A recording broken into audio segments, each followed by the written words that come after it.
దమ్ముంటే ఓయిలో ఆమరణ నిరాహార దీక్ష చేయి. కేటీఆర్ హరీష్ రావుకు సవాల్ విసురుతున్నా, మీరన్న చావాలే పరీక్షలన్న వాయిదా పడాలి.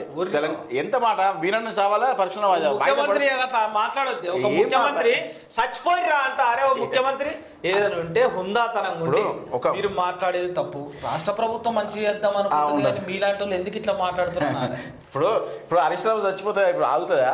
ఆపుతారా? అంటే విద్యార్థులు ఎంత గోసపడుతున్నాడా?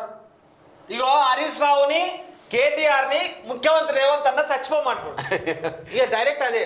తెలంగాణ ఉద్యమ సమయంలో దొంగ దీక్షలు చేశారు. విద్యార్థుల బలిదానంతోనే బీఆర్ఎస్ అధికారంలోకి. ఇప్పుడు పోటీ పరీక్షలను వాయిదా పేరుతో మళ్ళీ స్టూడెంట్స్ రెచ్చగొడుతున్నారు. ఇదంతా బీఆర్ఎస్ కొన్ని కోచింగ్ సెంటర్ల కుట్ర. డిసెంబర్లోపు అన్ని పరీక్షల నిర్వహణ ఫలితాలు, త్వరలోనే స్థానిక సంస్థల ఎన్నికలు, పార్టీ కోసం కష్టపడిన వారికి పోటీ చేసే ఛాన్సు. ఆర్డీఎస్ సమస్యలపై ఏపీ కర్ణాటక ప్రభుత్వంలో చర్చిస్తాం. 18 నెలల్లో సమస్యల పరిష్కారమై ప్రాజెక్టుల వినియోగంలోకి రావాలి. పాలమూరు రంగారెడ్డి భూసేకరణ పూర్తవ్వాలి. నెలకోసారి రివ్యూ. మహబూబ్నగర్ పర్యటనలో సీఎం రేవంత్ రెడ్డి. ఎప్పుడైతే కేసీఆర్ బలహీన పడతాడో, ఎప్పుడు పతనం అవుతాడో, విద్యార్థులను రెచ్చగొట్టి వారిని సావగొట్టి వాళ్ళ శవాల మీద పార్టీని బతికించుకోవాలని ప్రయత్నిస్తున్నాడు. తెలంగాణ ఉద్యమంలో ఎంతమంది ప్రాణం త్యాగం చేశారు, కానీ కేసీఆర్ కుటుంబం నుంచి ఒక్కరైనా చచ్చిపోయినరా?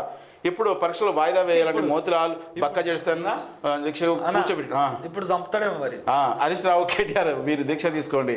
మీరన్నా సావాలే పరీక్షలన్నా వాయిదా పడాలి. ఉస్మానియా యూనివర్సిటీకి వచ్చి ఆర్ట్స్ కాలేజీ ముందు ఆమరణ నిరాహార దీక్ష కూర్చోండి, మేమే పోలీసులు కాపలా చేస్తామంటున్నాడు. ఇప్పుడు రేవంత్ అనే చెప్తున్నానట్టు ఎవరైనా చచ్చిర్రా మీ ఇంట్లో మరి ఇప్పుడు జావురని అందుకే అన్నాడు కేటీఆర్ హరీష్ రావుని. ఇక మీరు ఇప్పుడు జావుర్రి. ఏ రాజకీయ నాయకుడు చచ్చిపోడు. జనాలు మందిని చంపుతారు, వాళ్ళు కూర్చుంటారు, మందిని చంపుతారు. ఇప్పుడు మందిని చంపి వీళ్ళు తెల్లబట్టలు వేసుకొని బుగ్గకార్లు తిరుక్కుంటా మందితోని సలాములు కొట్టించుకుంటా మంది సొమ్ముకు ఆశపడతారు. ఇప్పుడు ఇండైరెక్ట్ గా విద్యార్థులు చేసే ధర్నాల కంటే ఆమరణ నిరాదక్షణ దీక్షల కంటే హరీష్ రావు దీక్ష ఎక్కువ అని చెప్తున్నాడు. ఇండైరెక్ట్ ఆయన ఎక్కువ చెప్తుండేనా, విద్యార్థులు ఎక్కువ చెప్తున్నాడు ఆయన ఏం మాట్లాడుతున్నాడు. కానీ విద్యార్థుల మీద ఇట్లాంటి అవమానకరమైనటువంటి మాటలు మాట్లాడడం తప్పు. కడుపు మాడి నోనికి ఎరుక. నిరుద్యోగులు 10 ఏళ్ల నుంచి ఎదురు చూస్తారు. 5 రూపాయల భోజనం ఉండండి కోచింగ్ సెంటర్లో చేస్తున్నాను. తెలుస్తుందా? అవును, ఆడికి పోతే తెలుస్తుంది. నిరుద్యోగుల బాధలు తెలుస్తాయి. ఇప్పుడు క్యాలెండర్ ఇచ్చి టైం టేబుల్ ఇవ్వి వాళ్ళకి. Time job calendar. అయ్యో జాబ్ క్యాలెండర్ పంచాంగం ఇచ్చినట్టుగా జాబ్ క్యాలెండర్ అని చెప్పిర్రు. 6 గ్యారెంటీలు చెప్పిర్రు. రైతు రుణమాఫీ చెప్పిర్రు. 500 రూపాయల బోనస్ అన్నారు. విద్యాశాఖను పట్టించుకుంటాం అన్నాడు. ఆరోగ్య శాఖను పట్టించుకుంటాం.